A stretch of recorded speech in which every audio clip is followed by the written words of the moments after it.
Имавме преку 200 барања, за жал многу од нив нема комплетна документација, сега им помагаме за да влезат во процесот на добивање на замерката помош, тоа е јавна кујна. Моментално имаме 73 корисници со чиста документација. Истата може да ја земат во ученичкиот дом професор Мијалковиќ од 10 до 12 часот.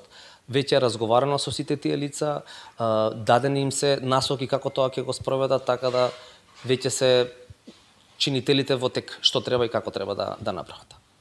Се работи за ланч пакети, значи нема да ручат таму, него ќе добиваат пакети со еден оброк дневно, така? Точно така, заради протоколот, тоест ученичкиот дом заради нивна сигурност и сигурност на граѓаните, храната ќе биде спакирана и ќе им се доделува на сите корисници кои ќе имат, тоест ќе добиваат јавна храна, јавна кујна. Корисниците кои добија право на користење на оброкот народна кујна, рекоте порано дека ќе во соработка со Центарот за социјални работи, дали се уште соработувате со нив?